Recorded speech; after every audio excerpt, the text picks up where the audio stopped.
नुरता कामाचा कंटाळा केला की नंतर आपल्याच अंगलट येते. माझं असंच झालं. दुपारी भांडी जाळीत होती, ती वेळेत लावायला पाहिजे होती. कंटाळा केला, त्यामुळे जेवण केलेली दुपारची भांडी, त्यानंतर चहाची भांडी घासून ओट्यावरच पालथी घातली. पण संध्याकाळी एवढा ढिगारा लावायचा भांड्याचा बघून कधी जीवावर आलेलं. तर इथं चहा करायचा नाही म्हटलं. संध्याकाळचा केळी भरपूर आहेत आणि हे आपल्या शेतातला घड पिकलेला आहे. एकाच दिवसात ताईनं अर्धा घड पिकलेला. ही थोडी कच्चे, ते आज आई यांना देऊन गेलेले आहेत आणि काल दिलेले पूर्ण पिकलेले. वाटून वाटून किती वाटायचं, सगळ्यांना थोडं थोडं 2-3 वाटलं शेजापाजाऱ्यांना.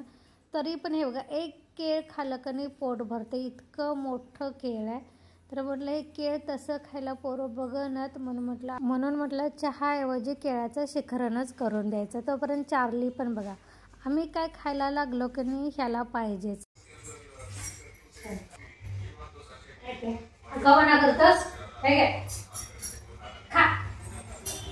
पण हा केळ खात नाही, म्हणून मग ह्याला बिस्किट घातलं. त्यानंतर हात धुतलं आणि म्हटलं दूध अगोदर बघूया केवढं आहे, कारण 3-4 पुरायला हवं इतकं.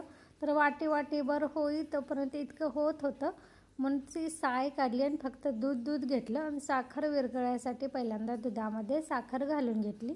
तोपर्यंत म्हटलं कंटाळा करण्यात काहीच अर्थ नाही, म्हणून सगळी भांडी लावून घेतली. कारण ओटा पूर्ण असं भरल्यासारखा दिसत होता. भांडी लावल्यानंतर जरा मनाला बरं वाटलं. त्यानंतर इथं आता केळीची साल काढली आणि चाकूनं बारीक स्लाईस करायला घेतले. माझा बारका चाकू सापडत नव्हता म्हणून मी ही मोठी सुरी घेतली. नाहीतर तुम्ही म्हणाल ताई इतकंसं केळ कापायला केवढा मोठा चाकू घेतला आहे, पण ते छोटं सापडत नव्हतं म्हणून हाताला हेच आलं म्हणून हेच घेतलं. तनू म्हणत होता केळ्याचं शेक कर, पण ते केळ मिक्सरला लावून खाल्ल्यानंतर मला तर ते आवडत नाही. अगदी असं बिळबिट होणार केळ्याचं, म्हणून म्हटलं स्लाईस खाताना तोंडात छान वाटतं. तर साखर विरघळली काय नव्हती, माहीत नव्हती, म्हणून तनूला थोडंसं दूध चाखायला दिलं.